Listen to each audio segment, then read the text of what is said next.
जरा सोचिए, एक ऐसा इंसान जिसने थ्री इडियट्स जैसी फिल्म को प्रेरणा दी हो, एक ऐसा इनोवेटर जिसे पूरी दुनिया जानती हो, उसे एक दिन राष्ट्रीय सुरक्षा कानून के तहत गिरफ्तार कर लिया जाता है। जी हां, यही वो चौंकाने वाली खबर है जिसने पूरे देश का ध्यान अचानक लद्दाख की तरफ खींच लिया है। इस गिरफ्तारी पर जो राजनीतिक प्रतिक्रियाएं आ रही हैं, उनकी गर्मी से ही इस पूरे मामले की गंभीरता का अंदाजा लगाया जा सकता है। महबूबा मुफ्ती का ये बयान दिखाता है कि इसे सिर्फ एक कानून व्यवस्था का मामला नहीं माना जा रहा, बल्कि इसके मायने कहीं ज्यादा गहरे हैं। तो सवाल ये उठता है कि आखिर एक शांतिपूर्ण भूख हड़ताल हथकड़ियों तक कैसे पहुंच गई। चलिए उन घटनाओं के सिलसिले को जरा करीब से समझते हैं जिन्होंने कुछ ही हफ्तों के अंदर पूरा माहौल बदल कर रख दिया। सबसे पहले ये जानना बहुत जरूरी है कि सोनम वांगचुक आखिर हैं कौन। देखिए, वो सिर्फ एक कार्यकर्ता नहीं है, बल्कि एक अंतर्राष्ट्रीय स्तर पर सम्मानित इनोवेटर और शिक्षाविद हैं। और शायद यही बात उनकी गिरफ्तारी को इतना बड़ा और विवादास्पद मुद्दा बना देती है।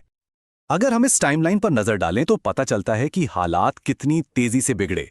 कुछ ही हफ्तों के अंदर एक शांतिपूर्ण अनशन हिंसक झड़पों में बदला और फिर एक हाई प्रोफाइल गिरफ्तारी में तब्दील हो गया। और हां, ये कोई आम गिरफ्तारी नहीं है। उन पर एनएसए लगाया गया है, एक ऐसा सख्त कानून जो सरकार को यह अधिकार देता है कि वो किसी को भी राष्ट्रीय सुरक्षा के लिए खतरा मानकर बिना मुकदमे के हिरासत में रख सकती है। इसी एक वजह से ये मामला इतना संगीन हो गया है। तो सवाल ये है कि सरकार और प्रशासन ने आखिर इतनी कठोर कार्रवाई की क्यों? चलिए सबसे पहले उनके आधिकारिक पक्ष को समझते हैं कि इस गिरफ्तारी के पीछे क्या तर्क दिए जा रहे हैं। सरकार ने वांगचुक के खिलाफ आप कह सकते हैं दो तरफा आरोप लगाए हैं। एक तरफ तो उन पर यह इल्जाम है कि उन्होंने अपने भाषणों से हिंसा भड़काई, और दूसरी तरफ उनके एनजीओ पर विदेशी फंडिंग के नियमों यानी एफसीआरए के उल्लंघन जैसे गंभीर वित्तीय अनियमितताओं के आरोप भी लगाए गए हैं। लद्दाख पुलिस के प्रमुख का ये सीधा बयान आधिकारिक पक्ष को बिल्कुल साफ कर देता है। इसमें हिंसा के लिए सीधे सीधे वांगचुक के भाषणों को ही जिम्मेदार ठहराया जा रहा है। लेकिन ये कहानी का सिर्फ एक पहलू है। वांगचुक के समर्थकों और लद्दाख के स्थानीय नेताओं के मुताबिक सच्चाई इससे बिल्कुल अलग है। उनका मानना है कि ये पूरा मामला एक सोची समझी साजिश का हिस्सा है।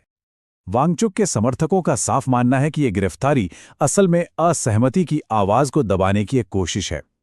उनका कहना है कि वांगचुक तो हमेशा से अहिंसा के रास्ते पर चले हैं और हिंसा का दोष उन पर मढ़ना सरासर नाइंसाफी है।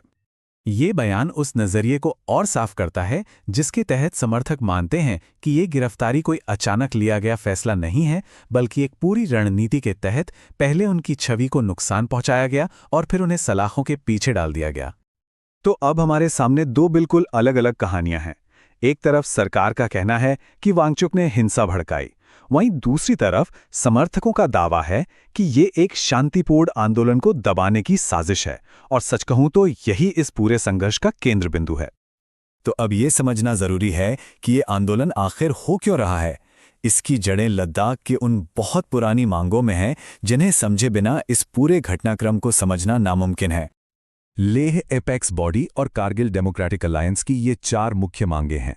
ये कोई तात्कालिक विरोध नहीं है, बल्कि लद्दाख के भविष्य के लिए एक बिल्कुल स्पष्ट और लंबे समय से चला आ रहा एजेंडा है। इन सभी मांगों में जो सबसे अहम है और जिस पर सबसे ज्यादा चर्चा हो रही है, वो है छठी अनुसूची में शामिल होने की मांग। पर सवाल यह है कि आखिर ये छठी अनुसूची है क्या चीज? देखिए, अगर आसान भाषा में समझे तो ये हमारे संविधान का एक ऐसा प्रावधान है जो खास तौर पर जनजातीय आबादी वाले इलाकों को अपनी जमीन, जंगल और संस्कृति से जुड़े फैसले खुद लेने के लिए स्वायत्त परिषदें यानी ऑटोनॉमस काउंसिल्स बनाने का अधिकार देता है। और इसका असली मकसद है लद्दाख की 90% से ज्यादा जनजातीय आबादी को अपनी जमीन, संस्कृति और पहचान बचाने की एक संवैधानिक ताकत देना। ये एक बहुत ही नाजुक और खास पर्यावरण वाले क्षेत्र को बाहरी औद्योगिक दबाव से बचाने का एक तरीका है। तो इस गिरफ्तारी और तनाव भरे माहौल के बीच लद्दाख और उसका ये आंदोलन अब एक बहुत ही अहम मोड़ पर आ खड़ा हुआ है। अब इसके भविष्य को लेकर कई सवाल उठ रहे हैं। फिलहाल जमीनी हकीकत कुछ ऐसी है, लेह में कर्फ्यू है, इंटरनेट बंद है और केंद्र सरकार के साथ बातचीत का रास्ता भी फिलहाल रुका हुआ है। माहौल में एक तनाव है और आगे का रास्ता अनिश्चितताओं से भरा है। यहाँ ये याद रखना भी बहुत जरूरी है कि ये कोई नया या अचानक शुरू हुआ मुद्दा नहीं है। 2019 में जब लद्दाख को केंद्र शासित प्रदेश बनाया गया था, तो वहाँ के लोगों को उम्मीद थी कि उन्हें ज्यादा अधिकार मिलेंगे। लेकिन बिना विधानसभा के इस दर्जे ने स्थानीय परिषदों की ताकत को और कम कर दिया, जिससे स्वायत्ता की ये मांग और भी बुलंद हो गई। तो आखिर में सबसे बड़ा सवाल यही है कि अपने सबसे बड़े और जाने माने चेहरे की गिरफ्तारी के बाद क्या लद्दाख का यह आंदोलन थम जाएगा, या फिर ये घटना इसे एक नई दिशा और एक नई ऊर्जा देगी? इसका जवाब तो अब आने वाला वक्त ही बताएगा।